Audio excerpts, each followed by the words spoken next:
नमस्कार दोस्तों, स्वागत है हमारे इस चैनल पर। स्टूडेंट्स, आज की इस क्लास में हम बात करेंगे क्लास 10 हिंदी के महत्वपूर्ण प्रश्नों के बारे में। जैसा कि स्टूडेंट्स, आज हम पार्ट 5 के बारे में डिस्कस करेंगे और क्लास 10 हिंदी के जो पार्ट 1 और पार्ट 2 और पार्ट 3, 4 इन पार्टों के बारे में हम पहले ही डिस्कस कर चुके हैं। और यदि अगर उन पार्टों को नहीं देखा तो उन पार्टों को जाकर के देख लें, क्योंकि हमने पार्ट 1 से लेकर 4 तक वेरी वेरी इंपॉर्टेंट प्रश्नों के बारे में बात की, जिसमें कि हमने वेरी वेरी इंपॉर्टेंट प्रश्नों के बारे में बात की। अगर वो क्लासें नहीं देखें तो उन क्लासों को जाकर के देख लें। तो स्टूडेंट्स, ये आपका पार्ट 5 रहेगा आज की इस क्लास में। और आज की इस क्लास में हम टोटल 9 महत्वपूर्ण प्रश्नों के बारे में बात करेंगे, जो कि वेरी वेरी इंपॉर्टेंट प्रश्न है। और इसमें से स्टूडेंट्स आपको इसमें स्टूडेंट्स बहुत से ऐसे प्रश्न हैं जो कि स्टूडेंट्स आपके 2023 बोर्ड परीक्षा में स्टूडेंट्स 100% पूछे जाएंगे। और स्टूडेंट्स, अगर ये प्रश्न नहीं आए तो स्टूडेंट्स मैं पढ़ाना छोड़ दूंगा, क्योंकि स्टूडेंट्स ये बहुत ही इंपॉर्टेंट प्रश्न है स्टूडेंट्स। और इन प्रश्नों को ध्यान से पढ़िएगा और इन प्रश्नों को नोट्स में सही से लिखें, और ताकि समझ में आए। और जब आप पेपर देने जाएं तो स्टूडेंट्स इन प्रश्नों को बार बार रिवाइज करके जाएं। और ये सारे के सारे महत्वपूर्ण प्रश्न जो है फंसेंगे। और 2023 बोर्ड परीक्षा में जितने भी हम स्टूडेंट्स पार्ट आपको कंप्लीट कराते जाएं, उतने पार्ट आप लिखते भी जाएं। मिनिमम स्टूडेंट्स आपके ये नवंबर तक स्टूडेंट्स आपका सिलेबस पूरा कंप्लीट करा देंगे। सो स्टूडेंट्स, जल्दी से तैयार हो जाइए। और चलिए स्टूडेंट्स, स्टार्ट करते हैं। अपना पहला प्रश्न क्या है, चलिए देखते हैं अपना पहला प्रश्न क्या है। प्रश्न नंबर पहला है कि स्टूडेंट्स, और लिखना भी स्टार्ट कर दीजिए, कि जहाज का पंछी, ये एक स्टूडेंट्स ये एक रचना है। और इस रचना के हमें लेखक का नाम पूछा गया है। और इस रचना के लेखक का नाम है इलाचंद्र जोशी। इसको लिखेंगे इस तरह से, इलाचंद्र जोशी लिखेंगे। और फिर हम बढ़ते हैं अपने नेक्स्ट प्रश्न की ओर बढ़ते हैं स्टूडेंट्स। देखते हैं कि मेरा नेक्स्ट प्रश्न क्या है। नेक्स्ट प्रश्न, ठलुआ लिखेंगे, ठलुआ क्लब। ये एक रचना है जो कि बार बार पूछी जाती है, वेरी वेरी इंपॉर्टेंट रचना है ये। और इसके लेखक का नाम पूछा गया है, तो इसके लेखक का नाम लिखेंगे गुलाब राय। ये भी काफ़ी इंपॉर्टेंट रचना है, इस रचना को याद रखेंगे, काफ़ी महत्वपूर्ण रचना है। फिर इस बार फिर से हमसे रचना पूछी गई है कि भेंट वार्ता। और ये जो रचना है जो कि भेंट वार्ता है, ये भेंट वार्ता जो है विद्या के लेखक का नाम लिखिए। तो इसके लेखक का नाम पूछा गया है, तो इसके लेखक का नाम लिखेंगे गिरिराज शरण अग्रवाल। अग्रवाल लिखेंगे, आपको सही से दिख नहीं रहा होगा, ये अग्रवाल लिखा है।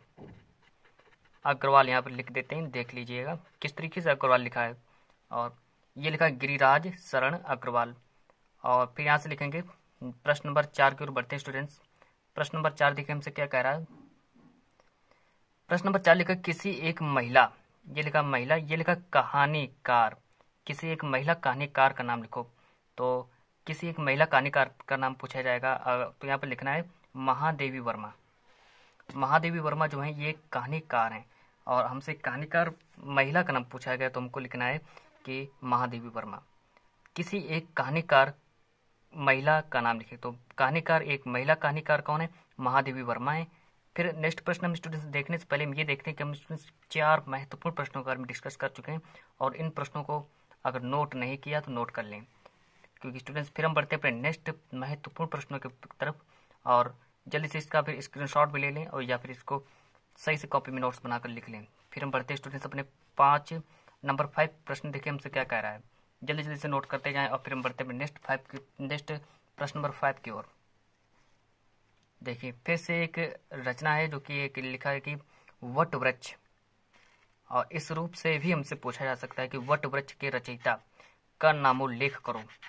अब वट वृक्ष के रचयिता कौन है, तो रामधारी सिंह दिनकर को याद रखेंगे स्टूडेंट्स। देखिए इस रूप से हमसे पूछा जाएगा। ये सारे के सारे महत्वपूर्ण प्रश्न हैं जो कि बोर्ड एग्जाम में जो कि कई बार, जो कि सबसे ज़्यादा बार पूछे गए हैं। और रिसर्च करके हमने देखा कि कौन कौन से प्रश्न हैं जो कि सबसे ज़्यादा बार पूछे गए। सिर्फ उन्हीं महत्वपूर्ण प्रश्नों के बारे में डिस्कस कर रहे हैं। और ऐसे मतलब कि वेरी वेरी इंपॉर्टेंट प्रश्न हम कह सकते हैं, जो कि बहुत ही ज़्यादा बार पूछे गए। सिर्फ उन्हीं प्रश्नों को लाए हैं और इंपॉर्टेंट प्रश्नों के बारे में डिस्कस कर रहे हैं। फिर स्टूडेंट्स बढ़ते हैं अपने नेक्स्ट प्रश्न की ओर। और नेक्स्ट प्रश्न देखते हैं कि हम क्या कर रहा है कि नीड़ का निर्माण फिर, ये एक दे सकते हैं कि इतना पहले लिखेंगे नीड़ का निर्माण फिर। और फिर यहाँ लिखेंगे किस गद्य विद्या पर आधारित है। हाँ, तो देखेंगे इसको सही से समझेंगे। पहले कह रहा है कि नीड़ का निर्माण फिर किस गद्य विद्या पर आधारित है? तो ये आत्मकथा पर आधारित है। आत्मकथा पर आधारित, इसको ऐसे लिख लेंगे। और अगर समझ में नहीं आ रहा तो इसको जहाँ पर भी ना समझ आए पूछ लें, कमेंट में करके बता दें। और स्टूडेंट्स फिर हम बढ़ते हैं अपने नेक्स्ट प्रश्न को। पहले नेक्स्ट प्रश्न देखने से पहले हम देख लें कि हम आज की इस क्लास में हम स्टूडेंट्स 6 महत्वपूर्ण प्रश्नों के बारे में डिस्कस कर चुके हैं और अभी आप तक 3 महत्वपूर्ण प्रश्न शेष हैं और उनके बारे में बाद में डिस्कस करेंगे। पहले हम देख लेते हैं, एक बार रिवीजन कर लेते हैं किन किन महत्वपूर्ण प्रश्नों के बारे में डिस्कस कर चुके हैं हम। जिस तरह जहाज के पंछी के लेखक कौन है? इलाज चंद्र जोशी। फिर नेक्स्ट हमने प्रश्न नंबर दूसरे के बारे में बात की कि थलुआ क्लब के लेखक का नाम लिखें, तो गुलाब राय हैं। आपको यहाँ पर याद करा देंगे, आपको घर में याद करने की कोई आवश्यकता नहीं है। चलिए फिर प्रश्न नंबर तीसरे के बारे में मैंने बात की, भेंट वार्ता विद्या के लेखक का नाम लिखिए, तो ये लिखा है गिरिराज शरण अग्रवाल। चलिए नेक्स्ट प्रश्न देखते हैं, किसी एक महिला कहानीकार का नाम लिखें। यहाँ पर अगर समझ में नहीं आ रहा तो ये कहानीकार लिखा है और का नाम पूछा गया तो महादेवी वर्मा को याद रखेंगे। चलिए इतना लिख लिया होगा, बढ़ते नेक्स्ट प्रश्न की ओर। देखिए, तो वट वृक्ष के रचयिता का नाम उल्लेख करो, तो रामधारी सिंह दिनकर हैं। इस प्रश्न के बारे में भी हम डिस्कस कर चुके हैं और फिर हम डिस्कस करते हैं नेक्स्ट प्रश्न की ओर, जो कि है नीड़ का निर्माण फिर किस गद्य विद्या पर आधारित है? ये आत्मकथा विद्या पर आधारित है। स्टूडेंट्स अब जो आएंगे प्रश्न वे वेरी वेरी इंपॉर्टेंट प्रश्न आएंगे जो कि आपके 2023 बोर्ड परीक्षा में पूछे जाएगा। जो नेक्स्ट प्रश्न नंबर जो 8 आएगा, प्रश्न नंबर जो 8 आएगा वो बहुत ही इंपॉर्टेंट प्रश्न है। वो प्रश्न अगर आपने देख लिया तो आपके या मिनिमम या 100% स्टूडेंट्स को आपका प्रश्न पूछा जाएगा। चलिए देखते हैं प्रश्न नंबर 8 क्या है। चलिए देखते हैं प्रश्न नंबर 8, सॉरी प्रश्न नंबर 7 है, सॉरी प्रश्न नंबर 7 देखिए, प्रश्न नंबर 6 ये था और प्रश्न नंबर 7 ये है। चलिए देखते हैं कि वीर गाथा काल के प्रमुख कवियों तथा उनकी रचनाओं के नाम लिखें। अब देखिए कितना इंपॉर्टेंट प्रश्न है, आप लोग देख भी रहे होंगे कितना इंपॉर्टेंट प्रश्न है, किस तरीके से पूछा जाएगा उसको भी याद रखेंगे कि वीर गाथा काल के प्रमुख कवियों, यानी कि वीर गाथा काल के प्रमुख कवि लिखने और उनकी रचनाओं के नाम लिखने हैं।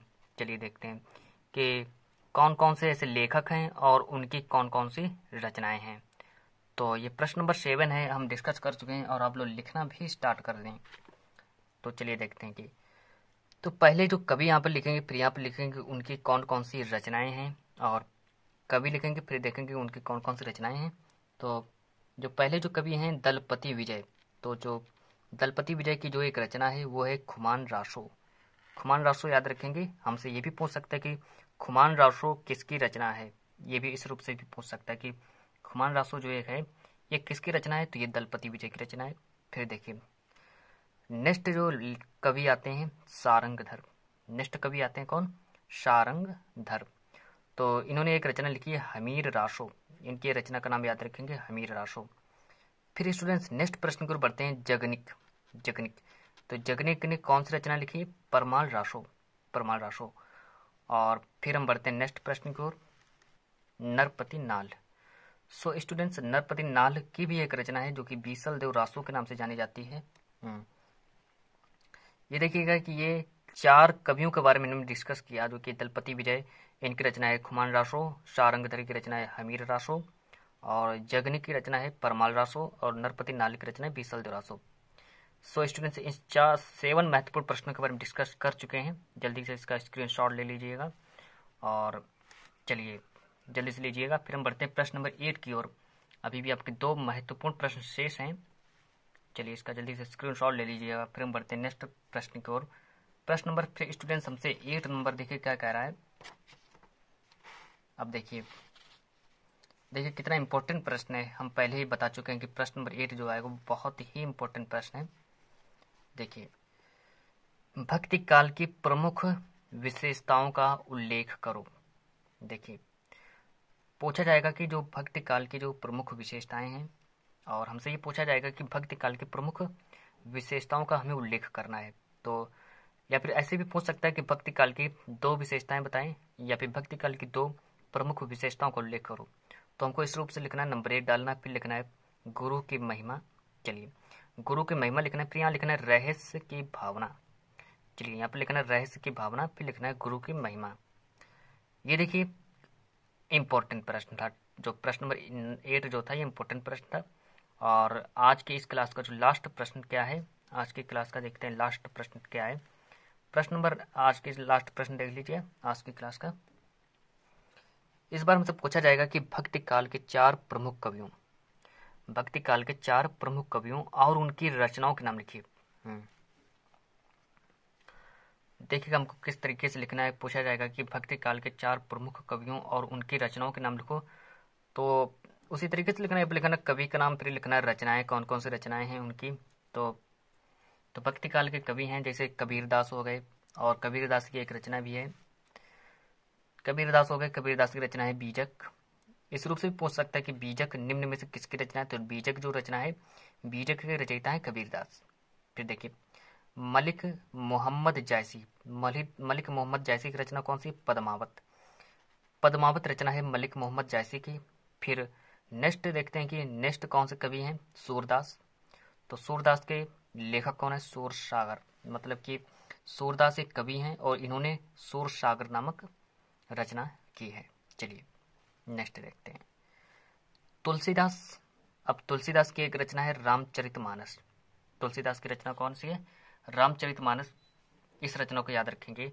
ये काफ़ी ज़्यादा महत्वपूर्ण प्रश्नों के बारे में डिस्कस किया आज हमने आज की इस क्लास में, और इन सारे महत्वपूर्ण प्रश्नों को याद रखेंगे और मिलते हैं नेक्स्ट वीडियो में। आज की क्लास को इतना ही रखते हैं।